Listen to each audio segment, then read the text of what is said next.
here we are with a brand new position, and we are gonna talk about the third key characteristic. So far we've talked about king safety, we've talked about anything that is undefended or poorly defended, and now we're moving on to the third of 4 points, and this one has to do with pieces that can be trapped. Especially if your opponent has a piece in, say, your half of the board, then there is a greater likelihood that you might trap a piece. But in fact, anywhere in the board, you can trap a piece. And here is one great example. The black queen seems to be okay here, but in fact, white can trap it. The problem is that black, at the moment, he can go either to g5 or to b4. That's only 2 squares that the queen can go to right now. And therefore, white can play the move pawn to b4, that's what he did, and immediately white is winning. Why? Well, when I said that black can trap the queen, I wasn't being entirely truthful. The fact of the matter is that black can escape with his queen. He could go queen to g5, for example.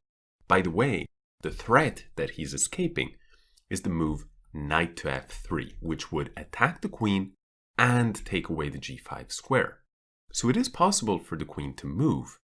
The problem is that if the queen goes, say, to g5 immediately, then white can win in a number of ways. One of them is rook to g3.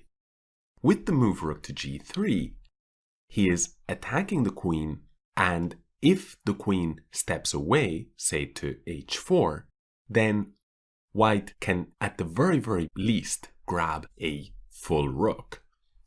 And still the queen will have some problems, because on the next move, if white is allowed, he will play the move knight to f3.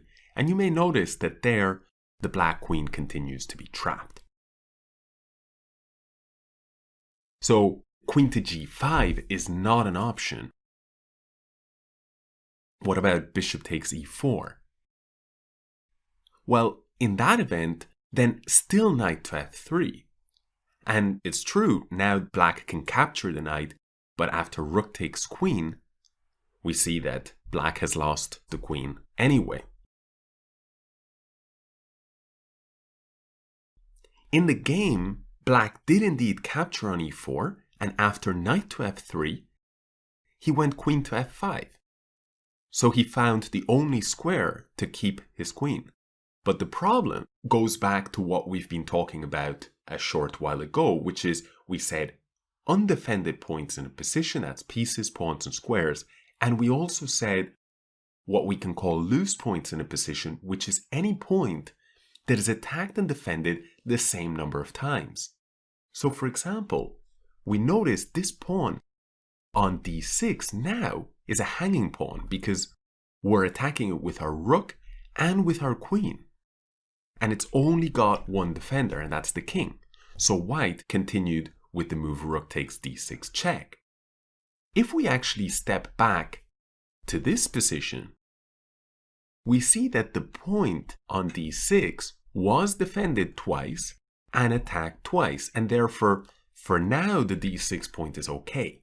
But the second that white played this move knight f3 and challenges the queen on e5, and so the queen has to move, the second that that occurs, queen f5, suddenly the point falls immediately. And so we see that importance of points that are loose. We may also notice, by the way, that this bishop on e4 is attacked once, and once again, only defended one time.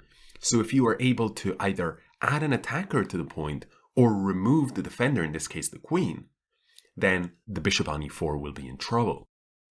White continued with the move rook takes d6 check. The king stepped away, and now knight to d4, attacking the queen once more.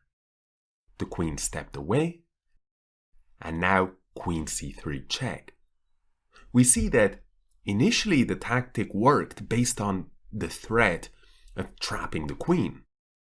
And black somehow struggled on and found a way to keep his queen on the board. But after bishop to c7, then in this position, White, actually, he continued with the move pawn to f3, a very strong grandmaster, and this was absolutely a good enough move. But White also had quite a nice option of the move knight to h5. And the idea behind this move is, if you notice, the rook, the queen, and the bishop, they're all arranged very dangerously for a knight that may land on f6, and guess what? This pawn is undefended. So we have several ways in which White could continue the game. f3 was a very, very good move, and White won shortly after, but knight h5, targeting this point, would have been quite strong as well. And in fact, it's very, very hard to come up with a good defense for Black. But what started it all was that in this position, the Black queen only had a couple of squares to go to. Pawn went to b4, took away one of those squares, and the other point is that once this knight is removed, we see that the d6 pawn is not undefended, but we can say it's quite fragile. It's quite vulnerable to attack, because the second that that knight was removed, we saw that the number of attackers on that point was 2, the rook and the queen, and the number of defenders was also 2, the queen and the king. And since the queen couldn't continue to perform its role, its defensive role, the point fell, and then the Black king became very weak, and White won shortly thereafter. So in fact, with this, we have talked about 3 of the big points: king safety, undefended, and not so well defended, we'll call them loose points. Pieces that can be trapped. These are all things to consider and characteristics of any given position that will lead to many tactical opportunities. And the final one is one that we actually just saw a very, very short while ago when we suggested the move knight to h5. And what I call this one is, in fact, I'm not exactly sure what the best term is for it, so I flip around, but let's call it when pieces are sitting ducks, right? Let's look at it like this. So what do I mean by this? Well, we saw that after the move knight to h5, if Black, say, does nothing, right? Let's say a move like rook to a7, knight takes f6, and we see how many targets the knight can have. And the reason why this is going on is because of the way that the pieces are placed, the way that they're arranged. You have them all within striking distance of a knight on f6.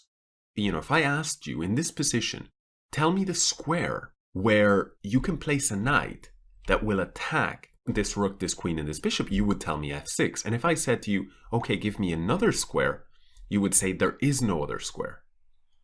So strong chess players, what they do is they think about, oh, well, what is, the magic square that I can place any given piece on, and that will lead to some tactics.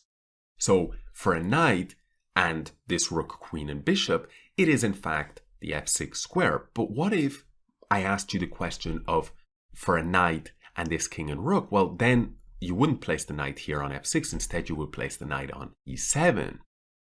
What if I asked you for a pawn and this rook and the bishop? Then you would say, well, if I could get a pawn to b6, then that would fork the rook and the bishop. So this is the 4th characteristic that you should keep in mind. Look at how the pieces are arranged and try and figure out if there is any important square from where you can create multiple threats, right? Because there is no denying that tactics and threats are very, very closely connected topics, because in order for a tactic to be successful, you have to create threats that overwhelm the opponent, right? That you threaten 2 or 3 different things. Like here, for example, you're creating a threat against the rook on g8, one against the queen on h7, and one against the bishop on e4. And Black simply doesn't have enough time to deal with all of them.